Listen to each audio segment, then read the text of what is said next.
सुनहु बिनाया मम बिटप यशोका सत्य नाम करुहारु मम शोका। जगत जननी जानकी माँ सीता अशोक के वृक्ष के नीचे बैठी हुई हैं और अशोक वृक्ष को देखते हुए आकाश मंडल की तरफ देखती हैं और कहती हैं कि हे अशोक न शोकः अशोकः, जिसके पास किसी प्रकार का शोक न हो उसे अशोक कहते हैं। हमारे शोक का हरण करो। आकाश मंडल की तरफ देखते हुए जगत जननी जानकी विरह वेदना में व्याकुल है। देखी परम बिरहा कुल सीता सोचन कपिहि कल्प सम बीता। हनुमान जी के लिए मानो कल्प के समान व्यतीत हो रहा हो। और ऐसे में अशोक के पत्र में, अशोक वाटिका में, अशोक के वृक्ष पर हनुमान जी छुपे हुए थे। वहां उन्होंने मुद्रिका को नीचे गिराया वृक्ष के, जहां माता सीता बैठी हुई थी। चकित चितव मुद्रिका पहचानी। आश्चर्यचकित यह राम नाम की जो मुद्री है, जिसको प्रभु ने स्वयं हनुमान जी को दिया था, उसको देखते ही तुरंत पहचान गई जगत जननी जानकी। और उन्होंने कहा कि कौन हो भाई तुम, सामने प्रकट क्यों नहीं हो रहे हो। शुरू से अंत तक की कथा हनुमान जी ने सुनाया कि मैं मुद्रिका कैसे लाया, किस प्रकार मिलन हुआ, कैसे मैं समुद्र को लांघ करके माता आपका पता लगाने के लिए आया हूं। हनुमान जी सामने प्रकट होते हैं, माता से संवाद होता है। जगत जननी जानकी विरह वेदना में व्याकुल हैं और प्रश्न पूछ रही हैं कि प्रभु कभी मुझे याद करते हैं।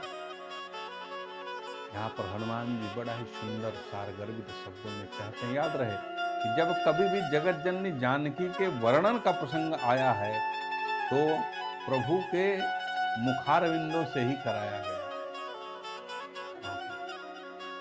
यहाँ पर बैठ करके संवाद चल रहा है। माता प्रश्न पूछती हैं हनुमान जी से कि पुत्र हनुमान ये बताओ कि कभी प्रभु मुझे याद करते हैं। तो हनुमान जी बड़ा ही सुंदर उत्तर देते हुए कहते हैं कि जन जननी मानहु जियऊ ना, तुम ते प्रेम राम काय दूना। भगवान श्री राम के विषय में हे माता ऐसा मत सोचिए, वो आपसे अत्यधिक प्यार करते हैं, प्रेम करते हैं। तत्व प्रेम करु। और इतना नहीं, हनुमान जी ने स्वयं वहां पर बैठे, क्या संवाद हो रहा है माँ और बेटे के बीच में। हनुमंत लाल जी ने बड़ा ही सुंदर भाव में क्या कहा, बड़े सुंदर भाव में उन्होंने प्रकट करते हुए जानकी माता के सामने कहा कि तत्व प्रेम करु माम अरु तोरा। ये कौन कह रहा है? ये भगवान श्री राम कह रहे हैं। जानत प्रिया एक मन मोरा, अशो मन सदा रहत तो ही पाही। ये तत्व प्रेम है। यहाँ पर भगवान श्री राम का, जो भगवान श्री राम के मन में चल रहा है, वो जगत जननी जानकी जानती है। और जो जगत जननी जानकी जानती है, भगवान श्री राम जानते हैं। ये तत्व प्रेम है। वहाँ शरीर का मिलन हो या न हो कोई जरूरी नहीं है, लेकिन जो तत्व प्रेम है वो सदैव और सार गर्वित होता है। आजकल जो प्रेम करते हैं लोग, तरह तरह के नाना प्रकार के शब्दों का प्रयोग करते हैं। ये देखिए, हमारे प्रभु श्री राम का प्रेम था, वो जगत जननी जानकी और भगवान श्री राम का प्रेम है। वो माता पार्वती और शिव का प्रेम है। यहाँ ध्यान देने का विषय है कि जन्म कोटि लगी रगर हमारी, बरऊ शंभु न तरहु कुमारी।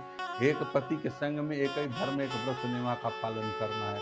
और आज जो आधुनिक परिवेश बदल गया है, इसमें भी प्रेम की परिभाषा बदल गई है। जिसे देखिए नाना प्रकार के शब्दों का लोग प्रयोग करते हैं। कोई फियांसे बन जा रहा है, कोई उनका लव बन जा रहे हैं, कोई बेबी बन जा रहा है, कोई सोना बन जा रहा है। तरह तरह के शब्दों का लोग प्रयोग करते हैं, लेकिन जो तत्व प्रेम है वो गायब हो चुका है।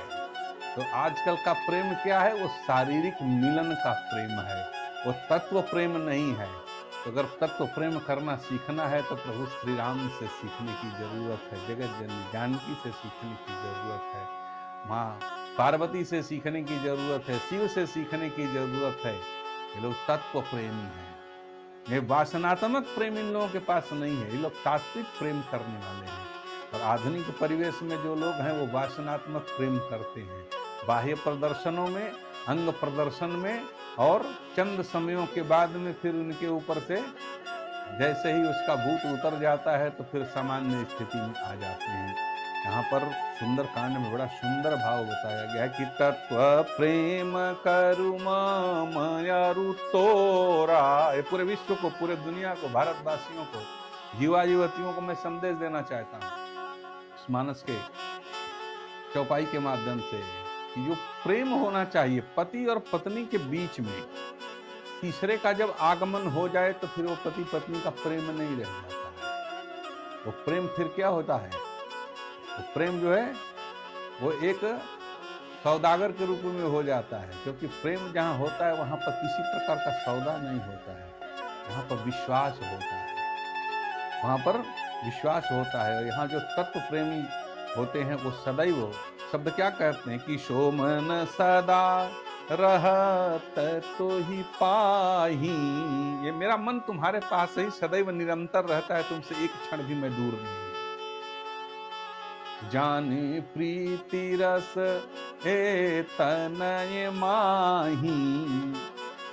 ये प्रीति का रस है, ये प्रेम का रस है, और ये आनंद का रस है। यह सात्विक प्रेम है, तात्विक प्रेम है, किसी प्रकार का इसमें वासना नहीं है। ऐसे हनुमंत लाल जी ने बताया कि हे माता, प्रभु तो सदैव आपको याद करते रहते हैं। वो कहते हैं कि मेरा मन तो उस सीता के पास है, जानकी के पास है। इस प्रकार आपस में दोनों लोग संवाद करते हैं, पुत्र और माँ का संवाद होता है। हनुमंत लाल जी के वचनों से माता को बहुत संतुष्टि होती है। फिर उसके बाद माँ तो परीक्षण भी करती है। जब दोनों का वरदान आपस में मिलन होने के बाद में संवाद होने लगता है तो हनुमान जी कहते हैं कि हे माता, आदेश दे दो, मैं लंका समेत प्रभु के पास आपको ले जाऊंगा, लेकिन प्रभु का आदेश से सिर्फ आपका पता लगा करके आ जाए। हनुमान जी ने कहा, माता ने बुद्धि का परीक्षण किया और हनुमान जी की सिनॉप्सिस जो है वो जगत जननी जानकी माँ सीता के मिलने के बाद उनका परीक्षण हुआ, तब जाकर के कंप्लीट हुई। कैसे कंप्लीट हुई? माता ने उनको वरदान भी दिया, आशीर्वाद भी दिया। अष्ट सिद्धि नवनिधि के दाता, अशबर दीन जानकी माता। हनुमान जी को जगत जननी जानकी माँ ने आशीर्वाद दिया, अष्ट सिद्धियां प्राप्त हो, नवनिधि प्राप्त हो, असबर दीन जानकी माता। इस प्रकार हनुमान जी को ये वर भी प्राप्त हुआ। और वहां पर उनके बुद्धि का परीक्षण भी किया है जगत जननी जानकी माँ सीता ने। देखी बुद्धि बल निपुण कपि कहु जानकी जाहू। कहा कि सब बंदर जितने हैं तो वो सब के सब तुम्हारे जैसा छोटे ही हैं क्या? हनुमान जी ने फिर अपना स्वरूप दिखाया और कहा कि नहीं माता, ऐसा नहीं है। हर प्रकार से पुत्र का परीक्षण करने के बाद में तब अनुमति देती है। और हनुमान जी से किस चीज की अनुमति मांगते हैं? हनुमान जी जगत जननी जानकी से अनुमति मांगते, कहते हैं कि माता, समुद्र लंघन करके आया हूँ, लंका में यहाँ घूमा, तरह तरह के चीजों को हुआ, कुछ प्रभु की जो लीला है उसमें उनका सहयोग करने के लिए आया, आपका पता लगाया, अब मुझे बहुत भूख लगी है। मातु मोही है अतिशय भूखा, लागी देखी सुंदर फल रूखा। हे माता, मुझे यहाँ ना बहुत सुंदर सुंदर वृक्ष दिखाई दे रहे हैं, फल दिखाई दे रहे हैं, तो इनको देख करके मुझे बहुत भूख लगी हुई है। हनुमान जी किससे कहते हैं? माँ सीता से कहते हैं। माँ ने क्या कहा कि सुनु सुत सठही विपिन रखवारी, परम सुभट रजनीश्चर भारी। हे पुत्र सुनो, यहाँ जो 60 लोग हैं ना, ये एक से एक निशाचर इस विपिन, इस बागीचे का, अशोक वाटिका की रखवाली करते हैं। उनको तुम कैसे जीतोगे?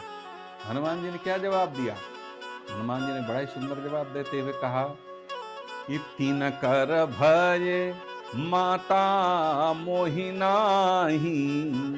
हे माता, उनका मुझे भय नहीं है। मैं तो प्रभु श्री राम का दूत हूं, आपका पुत्र हूं, और आपसे आशीर्वाद प्राप्त कर दिया, तो फिर भय किस बात का? तो जगत जननी जानकी ने क्या कहा कि जो तुम सुख मानहु मन माही। है माता और पुत्र के बीच में संवाद हो रहा है। अब फिर जानकी जी ने क्या कहा? आगे देखी बुद्धि बल निपुण कपि, कहे हु जानकी जाहु, रघुपति चरण हृदय धरी, तात मधुर फल खाहु। प्रभु के चरणारविंदों को हृदय में रखते हुए, उनका आशीर्वाद प्राप्त करते हुए, हे पुत्र जाओ और सुंदर जो अशोक वाटिका के फल हैं उसे तुम ग्रहण करो। अब जब माता का किसी पुत्र को आदेश मिल जाए तो फिर पूछना ही क्या है। जैसे ही जगत जननी जानकी माँ सीता ने हनुमान जी को आदेश दिया और हनुमान जी वहां से चले चले नाई सिर पैठे बागा, बाग में प्रवेश कर लिया हनुमान जी ने। अब लीला शुरू हो गई हनुमान जी महाराज की। फल खाए सुतरु तो राजे लागा, फल को खा रहे हैं और तरु जो वृक्ष हैं उसको खूब तोड़ भी रहे हैं। अब वहां एक से एक रखवाले थे, एक से एक सुभट लोग थे। वो सब के सब देखे कि बड़ा अजीब स्थिति हो गई, और जाकर के वहां सूचना भी दिया लोगों ने। किसको? रावण को। कि नाथ एक आवा कपि भारी, अतेहि अशोक वाटिका उजारी। ये सूचना रावण तक भी पहुंची। अक्षय कुमार आया, अक्षय कुमार को का और हनुमान जी का युद्ध हुआ। हनुमान जी ने उसे मार डाला, लेकिन याद रहे पहले हनुमान जी ने नहीं शुरू किया, पहले वहां पर जो रक्षक निशाचर वर्ग था वही शुरू किया युद्ध, तब हनुमान जी शुरू हुए। जब किसी के कंट्रोल में हनुमान जी नहीं आए, सब के सब लोग परेशान हो गए, निशाचर भागने लगे, अक्षय कुमार का निधन हो गया और रावण के पास से सूचना गई। तब इंद्रजीत को भेजा मेघनाथ। मेघनाथ को कहा कि पुत्र जाओ देखो ये कौन बंदर है, कहां से कौन आया है। तो वहां पर इंद्रजीत, जिसे मेघनाथ कहते हैं के नाम से जानते हैं, वो रावण का पुत्र है।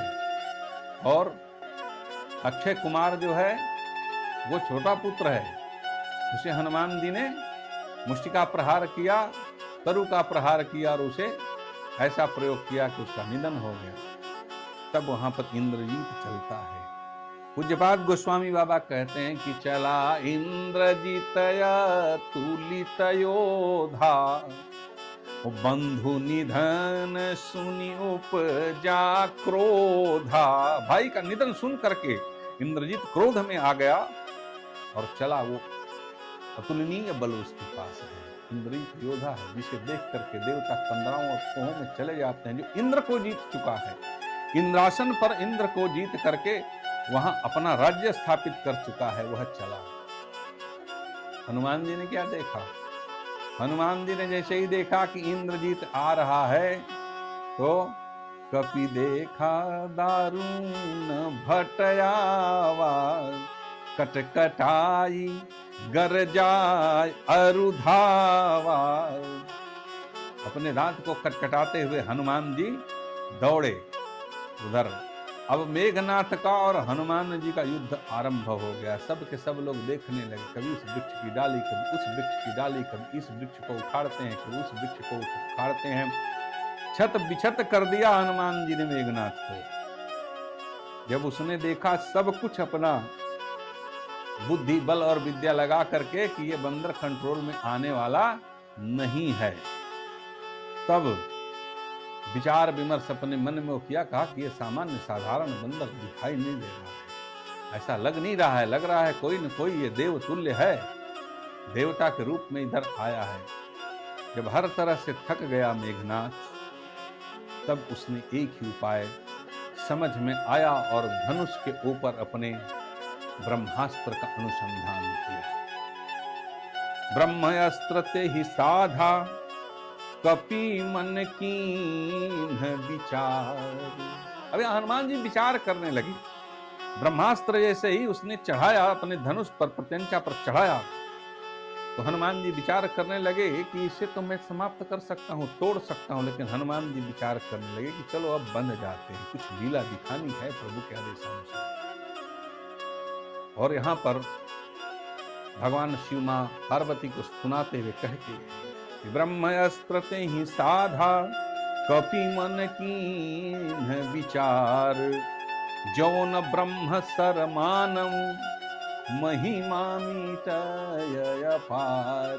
अगर इस ब्रह्मास्त्र के असम्मान मैं नहीं करूंगा तो इसका महत्व, इसकी महिमा, इसकी गरिमा का मुझे ख्याल रखना अत्यंत ही नितांत आवश्यक और जरूरी है। ऐसा उन्होंने अपने मन में विचार किया। हनुमान जी ने भगवान शिव मां पार्वती को कथा सुनाते हुए कहते हैं कि हे भवानी सुनो, जासु नाम जपि सुनिय भवानी, अभव बंधन काटहि नर ज्ञानी।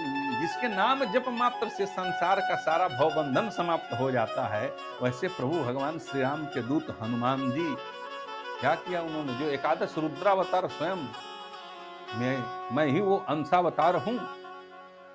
जासु नाम जपि सुनिय भवानी, भव बंधन काटहि नर ज्ञानी, तास दूत की बंध तरु आवा, अप्रभु कारज लगी कपि बंधावा। प्रभु के कार्य के लिए हनुमान जी ब्रह्मास्त्र में बंध गए। अब बड़े खुश हुए सभी साथी, लंका के जितने थे सब ताली बजा बजा के बड़े खुश हो रहे थे कि अच्छा बड़ा कूद रहे थे, अब तो आ गए, अब तो बंध गए। हनुमान जी को बांध करके ले करके चले रावण के दरबार में, ताली बजा रहे हैं, हनुमान जी बन गए और आनंद के साथ जा रहे हैं, क्योंकि हनुमान जी को कोई बंधने का शर्म नहीं है। हनुमान जी क्या है, राम जी के सेवक दूत हैं। और इस प्रकार से उसको बंदी बना करके हनुमान जी को ब्रह्मास्त्र में बांध करके और वहां पर चलते हैं। कहां लेकर के जाते हैं, हनुमान जी को लेकर के रावण की सभा में जाते हैं। रावण न्यायाधीश के रूप में बैठे हुए हैं, अगल बगल सब दरबार लगा हुआ है, और हनुमान जी को बंदी के रूप में सामने इंद्रजीत मेघनाथ ले जाके प्रस्तुत करता है। अब यहाँ देखिए, हनुमान जी अपनी वकालत खुद ही करते हैं। अगर दुनिया के किसी वकील को वकालत सीखनी है तो हनुमान जी से सीखिए। हनुमान जी से बड़ा कोई वकील नहीं है, हनुमान जी से बड़ा कोई अधिवक्ता नहीं है। हनुमान जी ने अपना वकालत शुरू किया, रावण के सामने जब प्रस्तुत किया गया हनुमान जी को, तो उसने पूछा कि ए बंदर तू कौन है और किसके बल पे इतना कूद रहा है। हनुमान जी ने बड़े ही विनम्रता भाव से जवाब दिया और कहा, जाके बल लवलेस ते, जीते हूँ चराचर झारी। मैं जिसके बल पर अब तक जीतता आया हूँ, समुद्र लांघ करके आया हूँ, मैं वैसे प्रभु श्री राम का दूत हूँ। तासु दूत मैं जा करी, हरि आने हूँ प्रिय नारी। मैं भगवान श्री राम का दूत हूँ और उनकी भार्या जिसे आप हरण करके लाए हैं, माता जानकी का पता लगाने के लिए आया हूँ। पर एक बात मुझे सुन लीजिए कि मैं जो बंधन में बंध करके आया हूँ, मैं चाहता तो तोड़ सकता था, लेकिन इसका मुझे कोई गम नहीं है। मोहि न कछु बांधे कैलाजा, किन्ह चहऊं निज प्रभु कर काजा। मैं प्रभु का कार्य करने के लिए आया हूं, अब मुझे इसके बंधने का कोई लाज, शर्म और डर नहीं है। अब इस प्रकार का बात सुन करके रावण को अंतर्मन में क्रोध भी आया। बोले अच्छा ठीक है, तू बहुत अपना बल बता रहा है, तो ये पहले बताओ कि किससे पूछ करके हमारे अशोक वाटिका का फल खाया। हनुमान जी ने जवाब दिया, कहा देखिए भाई, बात ऐसा है कि मुझे भूख लगी थी इसलिए मैंने फल खाया। अब फल को मैं आपके अशोक वाटिका से चोरी करके बाजार में बेचने के लिए, मार्केट में बेचने नहीं जा रहा था कि मेरे ऊपर कोई आईपीसी की धारा लगा दीजिएगा, दंड संहिता मेरे पर लागू नहीं हो सकती। अच्छा क्यों नहीं लागू हो सकती है? हनुमान जी अपनी वकालत करते हुए कहते हैं कि खायऊं फल प्रभु लागी भूखा। भूख लगी है इसलिए फल तोड़ के खा सकते हैं, मैं चोर नहीं हूं, आत्मरक्षा करना है। भूख लगी है और वृक्ष पे फल है, वृक्ष फल स्वयं नहीं खाता, स्वयं न खादंति फलानि वृक्षा, ऐसा नीति शास्त्रज्ञों ने भी कहा है। तो हमने कोई चोरी नहीं की, भूख लगी थी इसलिए मैंने फल खाया। रावण ने कहा कि ठीक है, ये बताओ वृक्ष क्यों तोड़े? हनुमान जी ने फिर अपना प्रमाण दिया, वकालत करते हुए कहा, कपि स्वभाव ते तोरे रूखा। मैं आपकी तरफ विद्वान तो हूं नहीं, मैं देख ही रहे हैं, मैं तो जाति से बंदर हूं। अब बंदर का काम मनोचना और तोड़ना है, इसलिए कपि स्वभाव के कारण, बंदर होने के कारण मैंने वृक्षों को तोड़ दिया। रावण ने पूछा अच्छा ठीक है, तुम्हारी ये भी बात मैंने मान ली, अब ये बताओ कि तुमने हमारे रक्षकों को क्यों मारा? रावण का प्रश्न, मेरे रक्षकों को क्यों मारा? हनुमान जी ने जवाब दिया कि देखिए बात ऐसा है कि सब कहे देह परम प्रिय स्वामी। सबकी देह अपने लिए प्रिय होती है। सबकी देह आत्मरक्षा करना, अपने शरीर का रक्षा करना, परिवार का रक्षा करना, मित्रजनों का रक्षा करना, राष्ट्र का रक्षा करना, ये धर्म है। तो हमारी तो ये शरीर है, तो अपने शरीर की रक्षा करना मेरा धर्म है। सब कहे देह परम प्रिय स्वामी। हे लंका के स्वामी, हे लंका के अधिपति महाराज रावण, एक बात मेरी सुन लीजिए, सबकी देह अपने लिए प्रिय होती है। अमारत मोही कुमारग गामी। मैं रामदूत हूं, मैं कुमार्ग गामी नहीं हूं, मैं सत्कर्म पर चलने वाला व्यक्ति हूं। और आपके जो कुमार्ग पर चलने वाले लोग थे, इन लोगों ने पहले मुझे मारा। तो जी मोही मारा ते मोही मारे। आत्मरक्षा करना मेरा धर्म है, सेल्फ डिफेंस। तो जिन लोगों ने मुझे मारा मैंने उनको मारा, इसमें मेरी गलती क्या है आप बताइए। इस प्रकार रावण का और हनुमान जी का संवाद होता है। हनुमान जी अपनी वकालत खुद ही करते हैं और अंत में हनुमान जी ने बड़े ही सुंदर भाव में समझाया रावण को कि मैं आपसे निवेदन करता हूं, एक बात मेरी मान लीजिए। भगवान राम बड़े दयालु हैं, जनक सुता रघुनाथ हैं।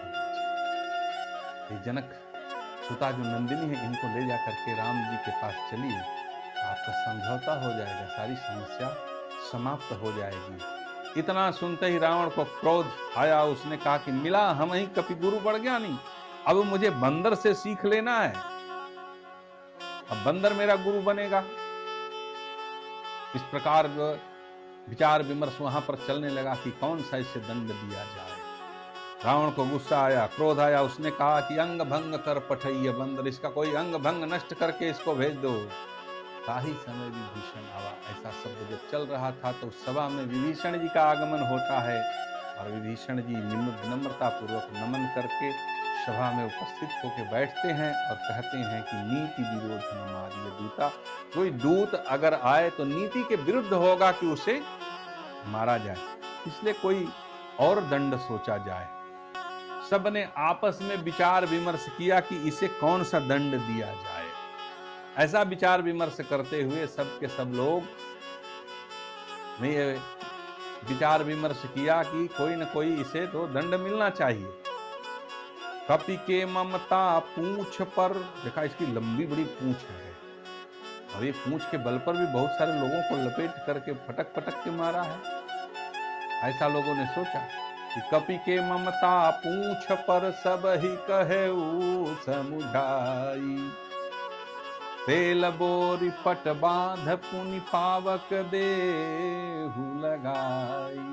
यहाँ पर जो है हनुमान जी तो सब ने विचार विमर्श करके सोचा कि अब इनके पूंछ में कपड़े और तेल और घृत बाती लगा करके उसी को जला देते हैं। हनुमान जी मन मन क्या सोचते हैं कि भई सहाय सारद मैं जाना। वहां पर माता सरस्वती ने भी रक्षा किया, उन्होंने सबके मति को ऐसा बदल दिया। सरस्वती माँ ने रक्षा किया, और एक जगत जननी जानकी माँ से परमिशन लेके आए ही थे, तो सब ने विचार विमर्श करके ये सोचा कि हनुमान जी के पूंछ में आग लगाई जाए। अब पूरे नगर से वहां पर जो है कपड़े लाए गए, हनुमान जी के पूंछ में लपेटने लगे लोग। हनुमान जी ने क्या किया, बाढ़ी पूंछ कीन्ह कपि खेला, जितना कपड़ा लपेटा जाता था पूंछ और लंबी हो जाती, फिर लपेटा, फिर पूंछ और लंबी हो गई, फिर लपेटा, पूरा का पूरा नगर भर का कपड़ा लगा दिया, और तब भी अभी पूंछ और लंबी हो गई रही थी। तो रहा नगर बसन घृत तेला, बाढ़ी पूंछ कीन्ह कपि खेला। इस प्रकार हनुमान जी वहां खेलने लगे, और सब बड़े ही खुश हो गए। सब के सब निशाचर ताली बजा करके हनुमान जी को नगर के चारों तरफ घुमाते हुए, फिर क्या किया लोगों ने, ताली बजा बजा करके हनुमान जी के पूंछ में आग लगा दिया। हनुमान जी के पूंछ में आग लगा दिया। पावक जरत देखी हनुमंता, धरे परमल गुरूप तुरंता। हनुमान जी छोटा रूप बना लिए। उसके बाद हनुमान जी ने लीला क्या किया, नीबू की चढ़े कपि कनक अटारी, भई सभी निशाचर नारी। कभी इस अट्टालिका से दूसरे पर, दूसरे से तीसरे पर, चारों तरफ हनुमान जी कूदने लगे, दौड़ने लगे, इधर से उधर, उधर से उधर, और पूरी लंका में आग लगा दिया। पूरा लंका जलने लगी। और वहां पर सहायता कौन किए, वहां पर शनिदेव, क्योंकि शनिदेव भगवान को भी हनुमान जी ने मुक्त किया। इसे रावण ने बांध करके रखा था, उल्टा करके बांध करके रखा था। मेघनाथ के जन्म की कथा है। सारे ग्रहों को एक जगह एकत्रित मुच्चका करके सबको अपने अपने घरों में करके रखा हुआ था रावण। उस समय देवताओं के परामर्श से जब शनि भगवान ने अपने पांव को दूसरे घर में डाला, तो उसने तलवार से शनि भगवान के एक पांव को छत विछत कर दिया। इस कारण से शनि भगवान की चाल धीमी पड़ती है, पड़ गई। और उनके मुक्त कौन कराया, हनुमान जी ने कराया। हनुमान जी को शनि भगवान ने कहा भी कि जो आपका स्मरण करेगा उस पर मेरा प्रकोप नहीं होगा। जब हनुमान जी लंका को जला रहे थे तो ऐसा वर्णन मिलता है कि जैसे ही रावण क्रोध में होकर के कहता था कि इंद्र से की बारिश करो, तो शनि भगवान जो है उसे अपने दृष्टि से घी और तेल में बदल देते थे और लंका जलने लगी। हनुमान जी चारों तरफ से घूम करके लंका जलाने लगे। उलट पुलटी लंका कपि जारी, कूद परा पुनि सिंधु मझारी। अंदर बाहर चारों तरफ से हनुमान जी ने लंका को जलाना आरंभ किया। लेकिन यहाँ एक बात बहुत ध्यान देने की बात है कि सब कुछ जला लंका में। जरा सोचिए, लंका में सब कुछ जलाया हनुमान जी ने, लेकिन एक विभीषण का घर बच गया। माता ने पूछा कि कैसे संभव है प्रभु? तो भगवान शिव जवाब देते हैं मां पार्वती को कथा श्रवण कराते हुए, ते जारा नगर निमिष एक माही। निमिष का तात्पर्य कुटिया से होता है। सारे नगर जले, सब कुछ जला, लेकिन एक निमिष, एक कुटिया नहीं जली। जारा नगर निमिष एक माही, एक विभीषण कय गृह नाही। एक विभीषण का घर नहीं जला। कारण कि जाकर दूत अनल जेहि सिर जा, जरा न सो ते ही कारण गिरिजा। हे गिरिजा, हे भवानी सुनो, जिसका दूत, राम जी के दूत कौन है? हनुमान जी। विभीषण जी कौन है? बोले भक्त है। उस पर लिखा क्या है? बोले राम नाम अंकित, अति सुंदर लिखा हुआ है। तो भला वहां पर वो निमिष है, वो कुटिया है, वो कैसे जल सकती थी? क्योंकि जलाने वाले तो हनुमान जी ही थे। तो जरा न सोते ही कारण गिरिजा।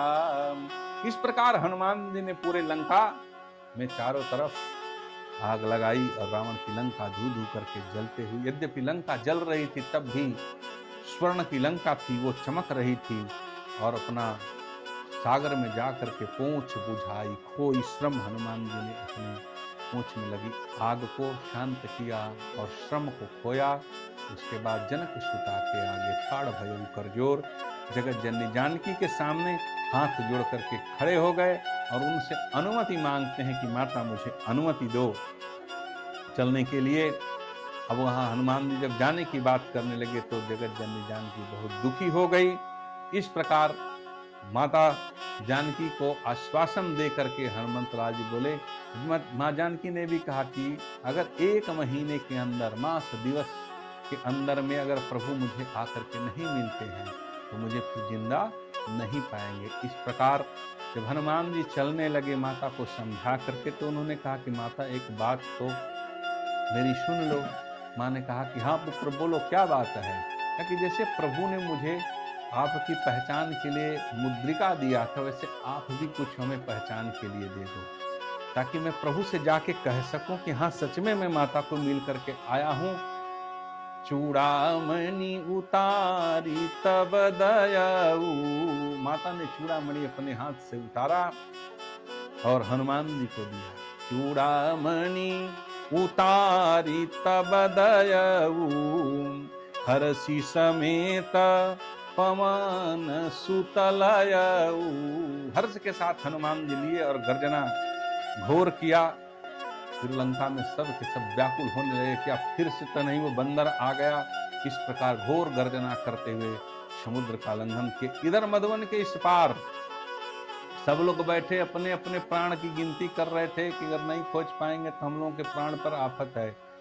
हनुमान जी की जब गर्जना हो गई तो लोगों ने समझ लिया कि अच्छा अब हनुमान जी काम करके आ गए। तब सब लोग मिल करके मधुवन के फल को खाते हैं, जामुन अंगद सुग्रीव सबके सब।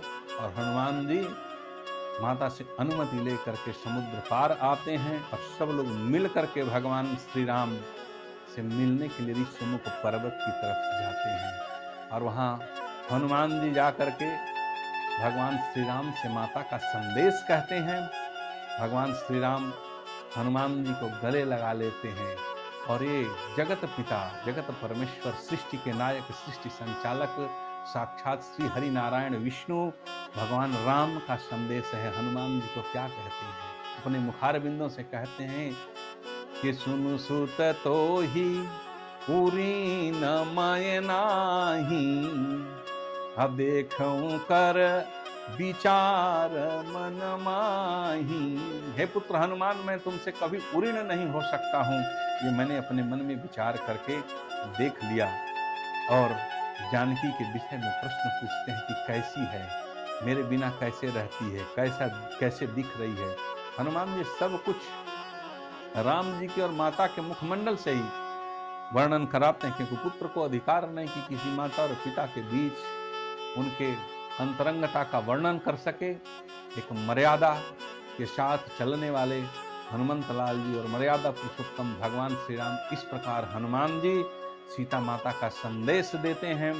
और सब लोग समुद्र तट पर चलने के लिए और लंका पर चढ़ाई की तैयारी होती है।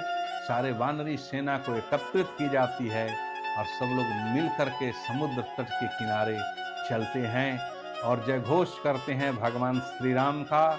और सब लोग अपने आप में जय श्री राम का नारा देते हुए, और वहाँ से हनुमान जी, अंगद जी, विभीषण जी, सभी लोग जितने हैं सबकी कथा को सब अपने अपने मुखार बिंदु से वहाँ पर अपनी अपने विचारों को प्रकट करते हैं, रखते हैं, और फिर लोग समुद्र तट के लिए निकल पड़ते हैं माता सीता की खोज के लिए। जैसे ही संदेश उनका मिलता है तो इस प्रकार संदेश मिलने के बाद अब समुद्र की ओर भगवान राम की अनुमति प्राप्त करके लक्ष्मण समेत राम, लक्ष्मण, जामवंत जी, हनुमान जी और अंगद सब लोग चलते हैं रामेश्वरम की तरफ। और वहाँ पर रामेश्वरम की स्थापना की बारी आती है, समुद्र तट के किनारे बैठ करके। यहाँ पर लंका में विचित्र कहानी घटना हुई।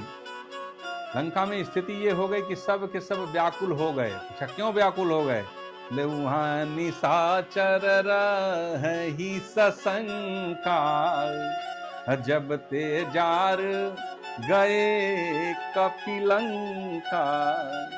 जब से ये हनुमान जी ने लंका जलाई तब से सब के सब घरों में जो है सब सशंकित रहने लगे। निज निज घर सब कर ही बिचारा, है निश्चर कुल केरी उबारा। निश्चर परिवार को कोई उबारने वाला है, कोई बचाने वाला है। इस प्रकार का वहां पर बातें चल रही हैं। यहाँ राम जी अपनी बानरी सेना के साथ समुद्र तट पर आकर के पड़ाव डालते हैं, सब जय का उद्घोष करते हैं। प्रेम से बोलिए राजा रामचंद्र भगवान की जय।